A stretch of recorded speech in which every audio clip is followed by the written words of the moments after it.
He found her bound to the post at dawn, barefoot, bleeding, her eyes unblinking in the cold light. The wind carried her whisper through the sagebrush. "Please, I beg you, untie it." The rancher froze, hand trembling over the rope that marked his family's oldest rule: never free an Apache prisoner. But something in the girl's stare cracked the iron of his upbringing. Behind her silence, a truth waited, a truth that could burn down every tradition he'd ever lived by, and save the soul he didn't know was lost. Before we ride deeper into the story, if the spirit of the old frontier still stirs your heart, the campfire tales, the courage, the dust, and the honor, then saddle up with us. Hit subscribe and ring the bell so you'll never miss another ride through the legends of the Wild West. Now, let's get back to the trail. The frost still clung to the grass when Elias Cutter rode out that morning, his breath fogging the chill air like smoke from an old ghost. The plains were quiet in that secret hour before the sun breached the rim of the world, when even the hawks dared not cry. His mare's hoofs struck the frozen dirt in a rhythm steady as his father's voice in memory, gravel thick, stern, unbending. "You don't free what's been caught, son. It's how peace is kept." That rule wasn't just spoken in his house, it was carved into the beams, stitched into the bloodline. The Cutters had kept at peace for 40 years, their land stretching across the horizon like a promise paid in sweat and silence. Elias rode along the fence line, checking posts, touching each one as though reaffirming his loyalty to the life his father built. But the further he rode, the more the wind seemed to whisper against the edges of that loyalty. The season was changing. He could feel it, an ache in the sky, in his bones, in the horses that refused to rest easy at night. The wars had quieted, but quiet in the West was never trustable. Something always stirred beneath it. When he reached the creek, the light had just started to spill over the ridge, turning the frost silver. That's when he saw it, or rather, her. At first, he thought the figure was a scarecrow left behind from some settler's old field, arms slumped, hair tangled in the dawn wind. But as he drew closer, his mare snorted, stepping sideways, uneasy. The shape resolved into flesh, shadowed and still. A girl, bound to a post with raw hide, barefoot, her ankles caked in blood and dirt. Her head hung low, black hair hiding her face. Elias' stomach tightened. He dismounted slowly, boots crunching over the frozen grass. Every step echoed louder than it should have, as if the world itself wanted to hold its breath. He'd seen this before, Apache captives tied out to die, left for the buzzards to finish. Sometimes the soldiers did it, sometimes ranchers. A message to others who crossed the wrong fence. He wasn't proud of it, but he looked the other way before. That's what you did to survive out here. You looked away. Yet as he stood there now, something in the air felt wrong. Not the usual kind of wrong, not violence or retribution, but something older, heavier, like the land itself was watching. The girl didn't move until the sun hit her face. Then, slowly, she lifted her head. Her eyes met his, dark, still, unwavering. There was no hate in them, no fear. Just something quiet, searching. Elias froze. A bird screeched somewhere up the canyon, and the sound snapped against his nerves. He reached for his canteen, half out of habit, half to give his hands something to do. That's when he saw her lips move. At first, he thought it was just the wind playing tricks, whispering through the brush, but then the sound came clear and small. "Please, I beg you, untie it." The words slipped through him like a knife through soft wood. His hand paused mid-air. Every instinct screamed at him to walk away, to ride back home, forget this ever happened. But he couldn't. The air seemed to thicken between them, charged with something unspoken. He remembered his father's words again. Harder this time, like a verdict. You don't free what's been caught. Elias stood there in the breaking dawn, torn between the law of his blood and the mercy clawing at his chest, feeling the old world start to crack beneath his boots. The girl's whisper still echoed in Elias Cutter's ears as he stood unmoving, staring down at her bound hands trembling against the coarse hemp rope, her skin raw where it had torn against the fibers. The world around him was a shimmering haze of heat and dust, but inside his chest the air turned cold, a hollow ache he hadn't felt in years. His father's voice came back sharp as a branding iron, cutting through time. Mercy to an Apache is betrayal to your own. Those words had been spoken beneath this same unrelenting sun, in the same scorched air. Long before this girl was even born. They were the first lesson Elias ever learned as a boy, the law of blood, of survival, of the white man's claim to this cracked earth. His father had drilled it into him with every lash of a rain, every cattle lost, every scar left behind by raids and fire. Mercy is weakness, his father had said, his voice low over a dying campfire. And weakness gets men killed. For most of his life, Elias had believed that to the bone. It had built his reputation, his ranch, and the walls inside him that nothing, not even the memory of love, could tear down. Yet now, as he watched this young Apache girl kneeling beneath the same punishing sun that once burned over his father's grave, something began to crack inside him. Her voice, small, desperate, stirred memories buried deep. Memories of that night 10 years ago when the horizon had burned red and the sky screamed with gunfire. He could still smell its smoke, blood, and horse sweat. The raids had come without warning, the Apache striking from the dark like shadows born from vengeance. His wife, Mara, had been caught outside the cabin, trying to untie the horses before they could be stolen. Elias had found her at dawn, her face cold and still, a crimson streak across her neck where mercy had failed her. That sight had hollowed him, turned his grief into a weapon. From that day, every Apache became the same face in his eyes, every one of them an echo of the blade that took her life. He had fed on that hate, used it to build fences, to drive cattle, to survive in a land that would sooner kill you than forgive you. But hate was a poor companion, and over the years it had eaten away more than the enemy ever could. Looking now at the girl's trembling hands, the sun glinting off the turquoise beads at her throat, Elias felt a strange dissonance, the memory of Mara's kindness, her voice whispering to a stray colt, her laughter soft as rain on tin, rising against the iron creed of his father's words. Could this girl who barely met his eyes, who flinched each time a man's boot scraped the ground, truly carry the guilt of what happened that night? Or had he just been clinging to his pain so long that he no longer knew where justice ended and vengeance began? His throat tightened. He wanted to walk away, to let the code speak for him, but his boot stayed planted in the dust. The men behind him shifted, growing impatient under the heat, waiting for his order. One of them muttered, "She's just another one, boss. You know what your pa would have done." And that was the curse of it. He didn't know. He'd seen his father string men up, burn what they'd touched, call it righteous. But now, with the ghost of his wife and the heat of the sun pressing down on his back, Elias felt something different, stirring not forgiveness, not yet, but the unbearable weight of realizing that the code he'd lived by might have been built not on honor, but on fear. Boots shuffled and dust rose in thin sheets as ranch hands rearranged themselves around the bound figure, their low voices folding into a grit-heavy litany. Hand her to the sheriff and let law unravel this thread. Drag her behind the barn and string her where everyone could see, or make the trouble end quietly where no judge need be called. Elias Cutter felt those murmurs press in like weather, an old pattern of expectation that had shaped every decision he'd ever made. This was how the world around him demanded order, how names were kept clean and fences stayed whole. The men's faces were set and sun-browned, jaws working as they spat into the dust, one or two fingers ghosting the triggers of rifles slung across their shoulders, as if to remind the rest of the room how easily a problem could be solved. Somewhere in the chorus there were voices he'd trust with his life, and voices that only echoed his father's iron rules, but none of them spoke with the tiny, unnatural hesitation that tightened his own throat. He could feel the code like a harness across his chest. Duty, pride, vengeance folded into one seamless thing he had carried since the day his wife died, and he learned to turn grief into a blade. Yet the longer he looked at the girl, the less the chorus mattered. The soft scrape of her breath became the loudest sound in the yard, a fragile metronome that measured out a different kind of calculus. Her wrists were raw where rope had dug into skin.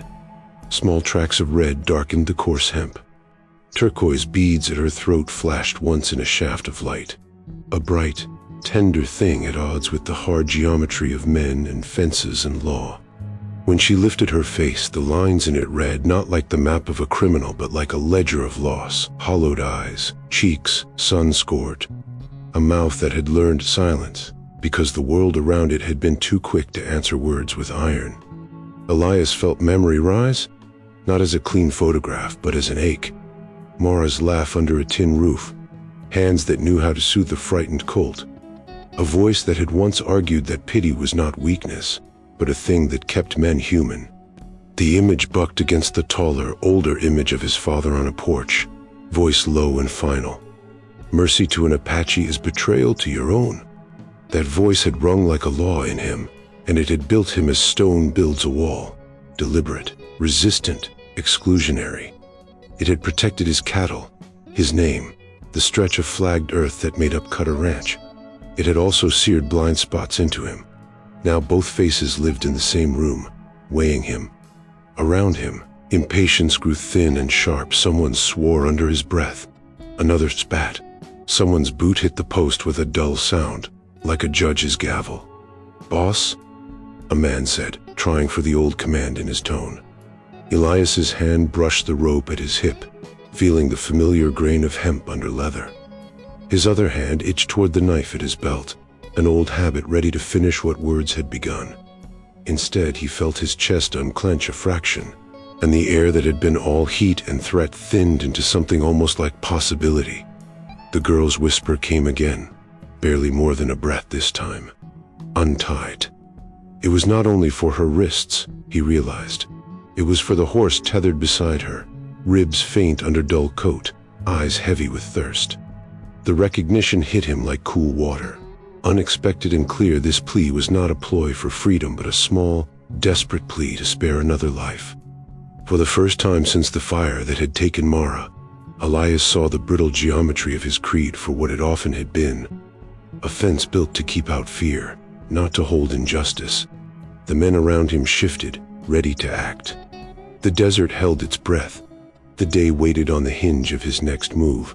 Elias Cutter's voice cracked through the still air like the crack of a whip, sharp and dry from disuse. "Why were you on my land?" The question hung there, rough as gravel, echoing off the empty corral and the stony silence of the men who stood watching. The Apache girl lifted her head just enough for her eyes to meet his, not defiant this time, but searching, as though trying to read what kind of man stood before her. The sun had baked the color from everything, and her lips were split, but she found her words, halting, uneven, English strained by accent and fear. "Brother." "Taken," she said, the syllables breaking, her breath shaking with effort. "He not bad man. They say, murder. Not true." The words staggered out, fragile and desperate, the sound of someone who had been forced to trade silence for survival. She paused, swallowing hard, then added, "I come for food. Water. I bring horse. Trade. Sheriff say mercy for trade." Her gaze flickered toward the small horse tethered beside her, and her throat tightened as though the effort of speaking had drawn blood. Elias felt something pull in his chest, something sharp and familiar, the sound of a plea he had once made himself in another lifetime. The men shifted uneasily, scoffing under their breath. "She's lying, boss," one muttered. "Always got a story, these folks. They'll tell you the moon's gold if you let him." But Elias barely heard them. His mind was somewhere else, far from this yard, in a place buried deep beneath the years and dust, the winter of his 20th year, when his herd had been dying from blight, and his father had been too proud to ask for help. Elias had ridden 3 days through sleet to the army post at Fort Sumner, hat in hand, begging for grain to keep the cattle alive. He could still feel the sting of that memory, the officer's sneer, the laughter that followed his request, the way he had been turned away like a beggar, humiliated before men who never knew his name. He had returned to his father's ranch hollow and furious, vowing never again to plead, never again to let mercy make a fool of him. Yet here stood this girl, bound in rope and thirst, daring to ask for that same mercy he had long buried in himself. He studied her as the dry wind lifted dust around them, and for the first time since she had been taught, he saw something besides guilt in her face, a quiet, worn kind of dignity that comes only from love. Her brother was all she had left. That much was plain, and the horse half wild, small-boned, its coat scarred with the marks of long travel, was proof she had meant what she said. A trade, a plea, a hope. Elias's eyes burned against the glare of the sun, though he couldn't tell whether it was sweat or memory stinging them. He had been told all his life that mercy was weakness, that to bend was to lose. Yet here was a girl who had walked straight into the lion's mouth for someone she loved. Her courage was not weakness. It was the raw, blistered edge of strength. He felt the old walls inside him tremble. The memory of his father's words pressed down like iron, but so did the sound of Mara's laughter, her gentle hand on his shoulder years ago. Whispering that compassion never took from a man, it returned to him what the world tried to strip away. Around him, the men's murmurs dimmed, their impatience mixing with curiosity. Elias's jaw tightened. He took one step closer, his shadow falling across the girl's face. "Who's your brother?" he asked. She looked up, eyes glinting dark with both hope and terror. "Taza," she said softly. "They say he kill rancher. He no kill. He protect." The name struck something deep, the faint, painful knowledge that every man, no matter his color or creed, was someone's brother, someone's son. And for the first time in many years, Elias Cutter didn't know whether he was standing as a rancher, a judge, or the ghost of a man who'd once needed mercy himself. The blade came down in one clean motion, a swift, deliberate strike that sliced through more than the rope it carved through years of silence, through a legacy built on hate and fear, through the very marrow of Elias Cutter's soul. The sound was small, barely a whisper, yet it cracked through the yard like thunder. The rope split, frayed ends, snapping apart as a puff of dust rose between them, curling into the wind like smoke from a dying fire. For a breathless second, no one moved. The Apache girl stared at her hands as if they were no longer hers, her wrists red and ridged from the coarse fiber, the broken strand still trembling from the force of the cut. The knife slipped slightly in Elias's grasp, its edge dulled by sweat and sun, and the weight of what he had just done settled into his bones like a slow, cold ache. Behind him, gasps broke the stillness. "Jesus, Elias," one of the men hissed. "What the hell have you done?" Another spat into the dirt, boots scuffing as they took a half-step back, as though the act itself had summoned something unholy. Even the horses stirred, uneasy, their tails flicking, eyes wide and rolling white. Dust swirled between them, drawn up in slow circles by the desert wind, wrapping around Elias and the girl like ghostly smoke. And in that shimmering veil, it was as though the old world, the one built on blood oaths and unbending rules, was burning away. Elias stood still, breathing hard, the knife hanging limp at his side, his pulse echoing in his ears like the rhythm of war drums. The girl didn't move. Her eyes darted between the men, her chest heaving as if she expected a bullet at any moment. Her lips parted but silent.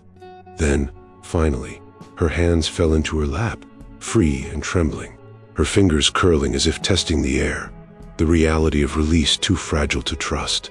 A hush fell over the yard, that strange, electric stillness that comes before a storm. Elias's men looked from him to the girl and back again, each waiting for him to say something, to take it back somehow, to make it right in the language they understood: violence, punishment, order. But there was no taking it back. The sun glared white overhead, baking every sound, every color, until even the shadows seemed to hide from what had just happened. Elias looked down at the severed rope coiled at his boots and thought of his father. Thought of the way the old man had talked about honor as if it were something you had to defend with a blade, not something you could preserve with mercy. You break the code, boy. You break yourself. That's what the old man had said. Maybe it was true. But for the first time, Elias wasn't afraid of breaking. He was afraid of staying whole in a world that had turned its back on decency. He turned toward the girl, meeting her gaze again, and in her eyes, he saw no hatred, no triumph, only disbelief and something close to sorrow, as if she, too, understood the weight of what had been done. The wind rose suddenly, whipping the dust into a spiral that stung his face and caught her hair, lifting it like a black banner in the Sunday. It felt biblical, that moment, not as a miracle but as a reckoning, the desert itself bearing witness to a curse undone. Elias sheathed the knife, the metal sliding home with a sound that felt final. And when he spoke, his voice came out low but steady, stripped of pride, stripped of everything except truth. "It's done," he said. "Ain't no going back." The words hung between them, a new law in a land that had only ever known the old one. If you've ridden this far with us, dip your hat and hit subscribe to keep the campfire burning. Every day, we bring another tale from the old frontier of grit, loss, and the kind of courage the West was built on. Until next time, partner, keep your powder dry and your heart wide open to the horizon. The sound of the knife tearing through the rope was soft, almost fragile, like paper splitting in the wind. Yet it carried through the yard with a weight that seemed to echo off every fence post and iron nail for miles around. Elias Cutter didn't breathe for a moment afterward. He simply stood there, his chest heaving beneath the sweat-soaked fabric of his shirt, the severed rope hanging limp from his fist. The Apache girl flinched at first, as though expecting the blow that would surely follow. But when it didn't come, her arms fell forward, her wrists trembling with the uncertain gravity of freedom. The coarse fibers that had bitten into her skin for hours now dropped into the dust between them, coiling like the shed skin of something venomous left behind. Elias could feel the stares of his men digging into his back, disbelief, anger, disgust, each a knife of its own. One of them cursed under his breath. Another spat and turned away, and a third muttered, "He's lost his damn mind." The old code had been broken, right there in the open, under the same sun that had witnessed every hanging, every branding, every sin of survival this land demanded. The wind picked up just then, sweeping through the yard in a sudden gust that kicked up dust like a living spirit. It coiled between Elias and the girl, swirling around them both until the air shimmered and burned. For a heartbeat, the entire world seemed to pause, no sound but the whistle of that wind and the soft clatter of loose tack on the horses tethered nearby. It felt holy in some strange, unspeakable way, not as a gift from heaven, but as a reckoning, the desert itself watching, bearing silent witness to something older than law, older than vengeance. The girl looked up at him, eyes wide and wild, and for the first time since the men had dragged her here, her lips parted, not in fear but in disbelief. She touched her wrists, feeling the tender ridges the rope had left, then looked down at the broken strands at her feet as if the whole thing were a cruel trick. Her voice, when it came, was a whisper that trembled like wind through dry grass. Why? It was a question Elias didn't have an answer, for not yet, maybe not ever. He only knew that the knife in his hand had felt heavier the longer he'd held it, that the weight of generations of hate had finally become too much to bear. He thought of his father then, the old man's ghost hovering just beyond sight, eyes blazing with disapproval. And he wondered if breaking that sacred rule meant breaking himself for good. Maybe it did, but looking at the girl, he knew he couldn't have done anything else. The men's voices rose behind him now, angry and fearful. "You're making a mistake, Elias," one growled. "Ain't no forgiving that kind." Another spat again, his voice trembling with the fury of the powerless. "You're as good as one of them now." Elias turned slowly, his jaw set, the knife still glinting at his side. "Maybe that's so," he said quietly, his voice carrying just enough to be heard over the wind. "But maybe that's what needed doing a long time ago." The words felt final, like an oath made not to the men, nor to the land, but to whatever God still watched this forsaken stretch of desert. Behind him, the girl took a hesitant step forward, her movements uncertain, her shadow merging with his on the sun-baked ground. The dust between them began to settle, the storm dying back into stillness. The broken rope lay half buried in the sand, a relic already being swallowed by time, and Elias knew, as he stared down at it, that something in him had been cut loose as well. Something that would never again fit back into the man he'd been when the day began. For a long, taut heartbeat, no one moved. The silence in the ranch yard as heavy as a thundercloud ready to break. Then a single wet spit hit the dust at Elias Cutter's boots. "You've gone soft, Cutter," the ranch hand said, voice rough with disgust, his eyes narrowing beneath the brim of his hat. Another man shifted beside him, his knuckles tightening around the stock of his rifle, the faint click of metal loud enough to carry. "Ain't right, Elias," he muttered. "Ain't what your old man would have done. You're turning your back on your own."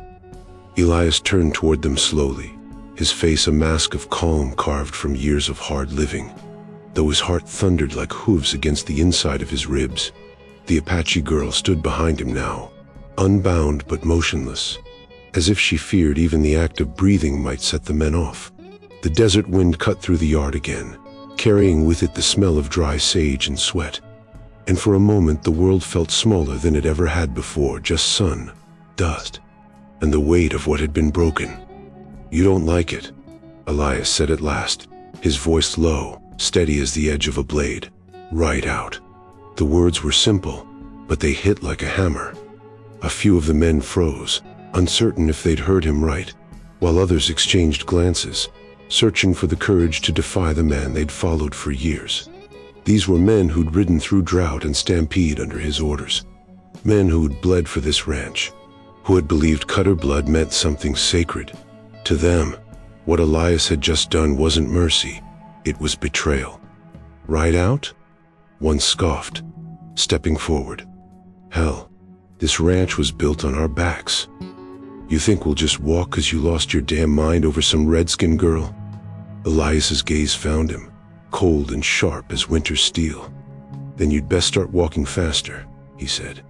The hand's mouth twisted, but something in Elias's eyes, that old, quiet authority that had led men through stampede and storm, kept him from raising his rifle. The standoff stretched until even the horses felt it, stamping and tossing their heads, the air crackling with the threat of violence. Finally, one of the younger hands, a boy not more than 20, stepped back, face pale. "I'm done," he said, voice cracking. "Ain't what I signed on for." He untied his horse, mounted, and turned toward the trail. That broke the dam. Two more followed, muttering curses, the sound of spurs clinking like distant thunder as they rode off toward the horizon, their shapes shrinking against the glare until the desert swallowed them whole. Others lingered, uncertain men too proud to leave, too stubborn to speak. Elias stood there, motionless, watching the dust from the departing riders curled upward into the sky. He knew what that dust meant. A reputation undone, a ranch fractured, his authority slipping away like water through cracked hands. He had spent his whole life building this place. Every fence post, every herd, every acre had been a monument to his father's creed, and with one stroke of a knife, he had set fire to it all. But as the silence settled again, and the last of the departing riders vanished into the heat, Elias felt no regret. What filled the hollow inside him wasn't victory or peace, but something quieter, a grim, clear understanding that freedom never came without ruin. Behind him, the girl shifted her weight, eyes fixed on him, waiting for what came next. Elias exhaled, the sound rasping against the stillness. He turned toward the horizon, toward the long road to town, and in the pit of his gut, he knew he had just traded the respect of men for the redemption of his soul. The moon hung low over the desert, pale and heavy, casting long blue shadows across the land as Elias Cutter tightened the cinch on his dark bay stallion. The ranch behind him lay quiet, broken, a ghost of itself, half his men gone, the rest silent in their bunks, too afraid or too tired to speak of what had happened. The night air was cold enough to bite, the kind that crawled under a man's coat and made his bones remember every year he'd lived. The Apache girl stood a few feet away, her small frame shivering beneath a threadbare blanket one of the ranch hands had left behind. Her wrists were still raw, her eyes wide but dry now, the tears gone, replaced by something steadier, not trust, not yet, but the first fragile edge of belief. Elias reached into the barn for an old canteen, filled it at the trough, and handed it to her without a word. She took it with both hands, her fingers brushing his for just an instant, and that brief, human touch burned hotter than the desert Sunday. Without another look back, he mounted the horse and extended a hand to her.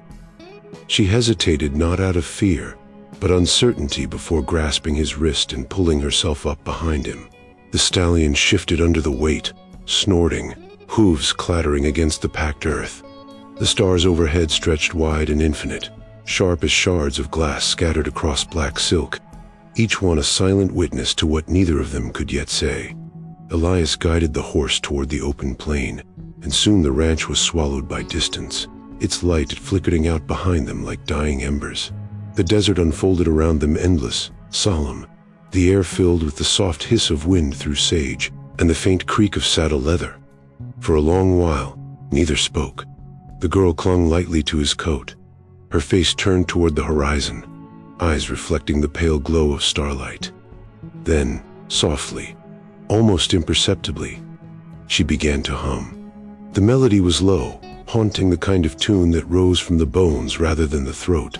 It carried across the still night like smoke from a dying fire, a song of mourning, of love, of something older than grief itself. Elias didn't understand the words, but he didn't need to. The sound filled the emptiness between them, wrapping around his chest and tightening until he could barely breathe. He thought of Mara again, of the nights they'd spent under the same sky, her laughter breaking through the silence of a land that didn't forgive much. Back then, he'd thought the stars were proof of order, that everything, no matter how cruel, had purpose. But now, listening to the girl's song, he realized the stars were simply witnesses, bright, cold eyes watching men destroy and rebuild themselves over and over again. The horse's hooves found a rhythm in the dark, steady as a heartbeat, and Elias let the sound anchor him. "We'll reach town by morning," he said finally, his voice low. "Your brother's still breathing. I'll see to it he stays that way." The girl's song faltered for just a moment, then continued, softer, more uncertain, as though his words had changed its shape. The wind shifted, carrying the scent of rain far off to the west, and the chill deepened. Elias adjusted his coat and felt the girl's head lower against his back, the weight light but grounding. They rode on through the hours, through silence and song, through memory and promise. Two souls stitched together by pain and the faint, flickering thread of redemption. And though Elias could feel the cost of his choice growing heavier with every mile, his name, his land, the life he'd built, he also felt something else stirring beneath the ruin. The slow, quiet heartbeat of peace, the kind a man only finds when he's finally stopped running from himself. By the time the first light of dawn crept over the desert, Elias Cutter and the Apache girl had been riding for hours, the horizon bleeding from black to gold, the chill of the night slowly giving way to the dry breath of morning.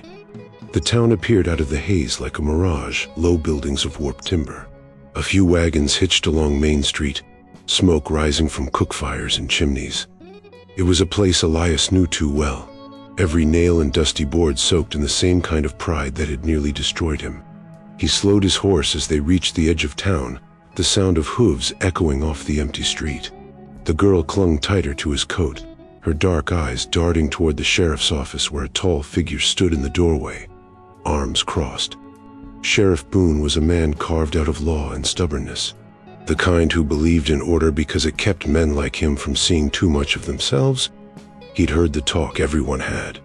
Word had ridden faster than dust on the wind that Elias Cutter had gone soft, had cut an Apache loose, had broken the code of his own blood.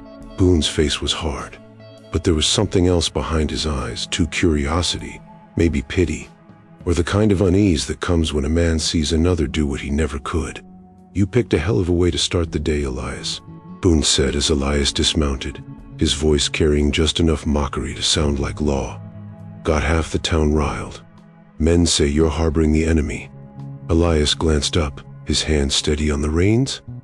"Ain't harboring anyone. Just bringing what's right." Boone's gaze slid to the girl. "That her?" he asked, nodding. "The one your boys caught rustling? You gonna tell me why she ain't swinging from a post right now?" Elias met his stare and didn't blink. "Her brother's in your jail. You took him for murder." Boone's lips twitched into a humorless smile. "That's right. Apache boy stabbed a rancher 2 towns over. Justice is already waiting." "He didn't do it," Elias said. "You don't know that. And you don't either." The silence that followed was thick, heavy enough to choke on. Townsfolk had begun to gather, drawn by the noise, whispering from porches and saloon doors. Elias could feel their eyes, each one another brand of judgment pressed into his back. "You know what this looks like, Cutter," Boone said finally, Looks like you traded sides. Folks are saying you're trying to make peace with people who burned your wife out of her own home. You think mercy makes you a better man? No, Elias said quietly. I think it just keeps me human. Boone's jaw tightened. The crowd murmured. Dust rolled in lazy waves between them. You want me to let him go? Boone said after a moment, his voice flat. You better give me reason. Elias straightened, his shadow stretching long across the dirt. You want reason? Take my herd. Every last steer on my land. Sell it. Keep it. Do what you will. But let the boy walk free. The words came steady, though they tore something inside him as he said them. Boone stared, his eyes narrowing. That's your whole damn ranch.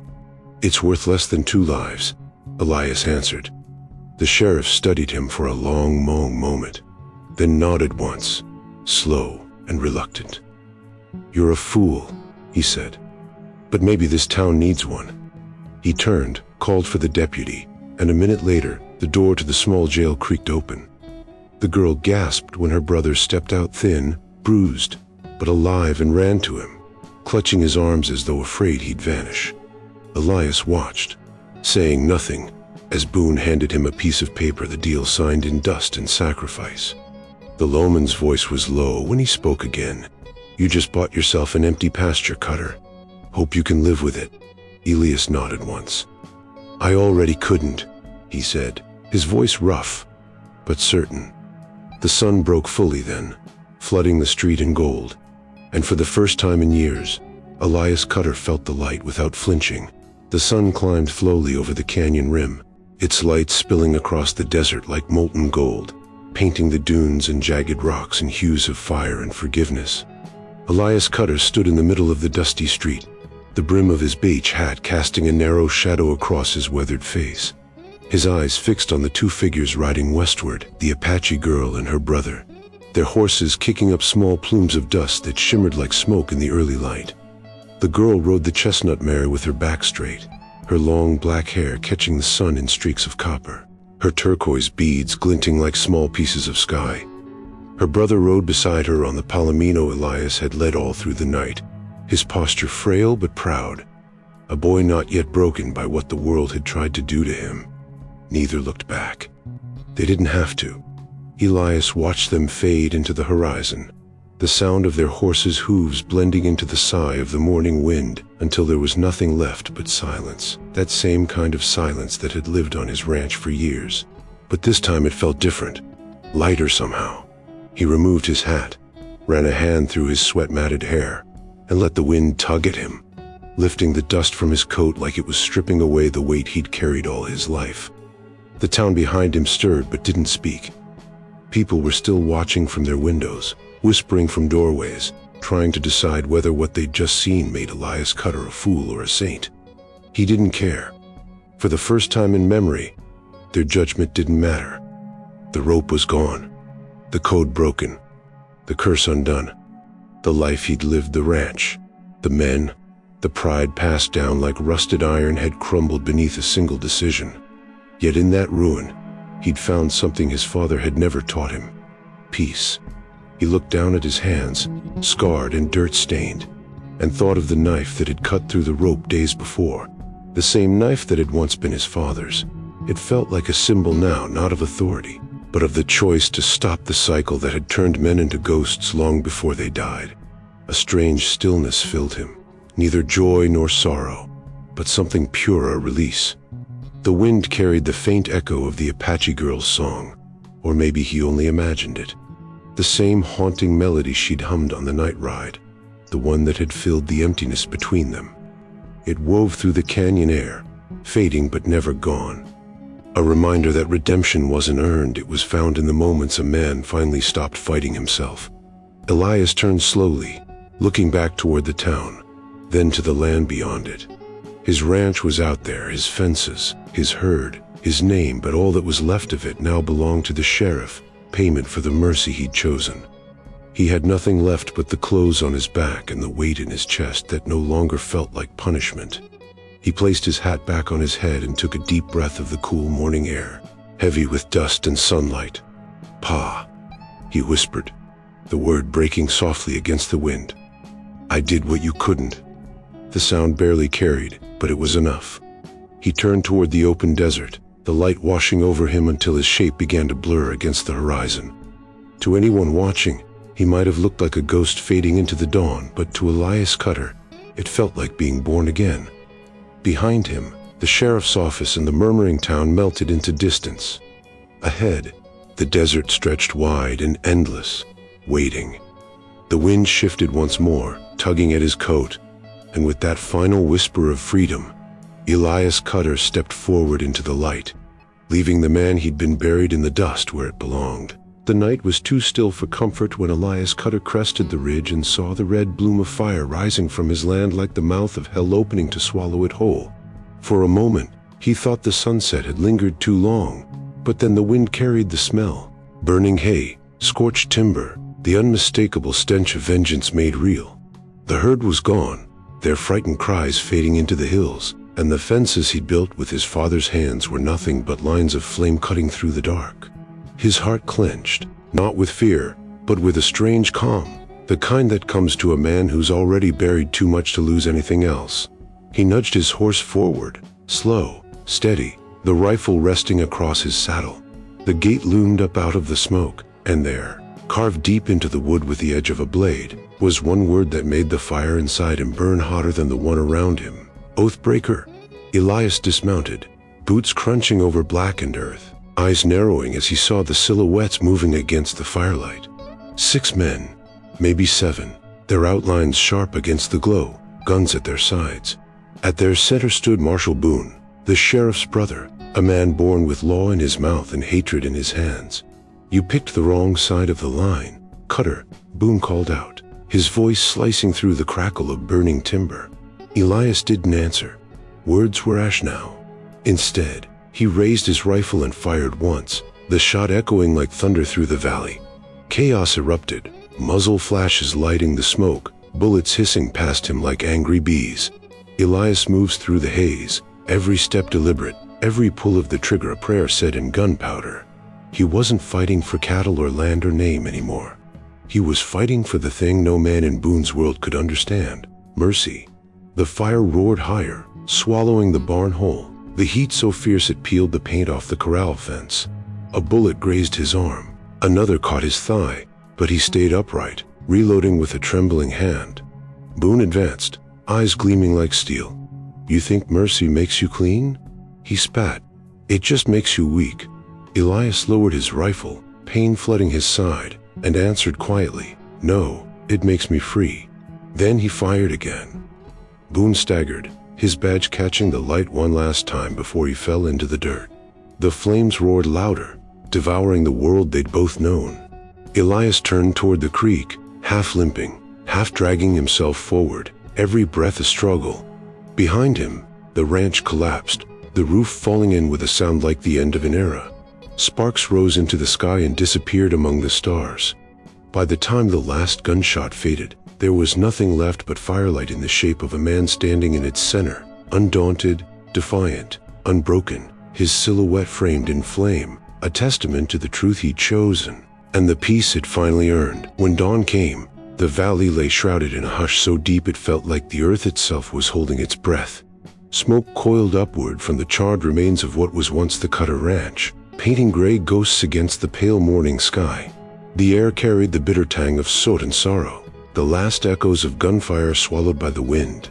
Nothing moved but the faint ripple of the creek, winding its slow path through the ashes, glinting gold beneath the newborn sun. The fences were gone, the corral nothing but twisted wire and blackened posts, yet amidst the ruins stood a single beam of wood, scorched but upright, bearing the words cut by a trembling hand. Mercy is the new law. Travelers found it days later, and though none knew who had carved it, every man who saw those words felt a strange stillness take hold of him, as if the land itself demanded reverence. They spoke of Elias Cutter in hushed tones, some calling him a fool who threw his life away, others a prophet had seen something the rest of them were too blind to understand.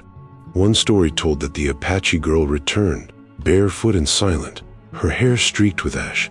They said she found him by the creek where the ashes met the water, laid him to rest beneath a cottonwood tree, and whispered words in her tongue that carried into the wind like a hymn for the dead. Another tale swore that Elias lived, that a ranch hand had seen him riding south at sunset beside a young woman, her braids catching the light, his hat tilted low, their silhouettes stretching long across the desert floor. No one could say which version was true, and perhaps that was the point. In a land where truth was often buried under the weight of bullets and pride, legend was the only kind of truth that mattered. As the years passed, the story of Elias Cutter spread beyond the valley, passed from saloon to campfire, from drifter to preacher. Men who'd once laughed at the notion of mercy began to carry the tale like a warning or a prayer. They said that on certain nights, when the moon hung low and the wind came down from the ridge, you could hear a voice ride the air through the sagebrush, soft but unyielding, whispering the same words carved into that fence post. Mercy is the new law. Cattlemen claimed the grass grew greener near the old Cuttaland, that storms broke gentler there, as if the world itself had forgiven something long overdue. Whether Elias had died or vanished didn't matter anymore. What mattered was what he left behind, a crack in the armor of the frontier, a seed of grace planted in ground long hardened by blood. And when the wind moves through that silent valley, carrying the scent of sage and smoke, it bears not just his story, but his promise that even in a world ruled by vengeance, forgiveness can still ride tall, steady, and eternal into the sunrise. If this story stirred a memory or two, saddle up with us again. Hit subscribe and help keep these old frontier tales alive. Out here, every name, every trail, every sunset still matters. So till we meet again, friend, keep your hat tipped to the past and your heart pointed west.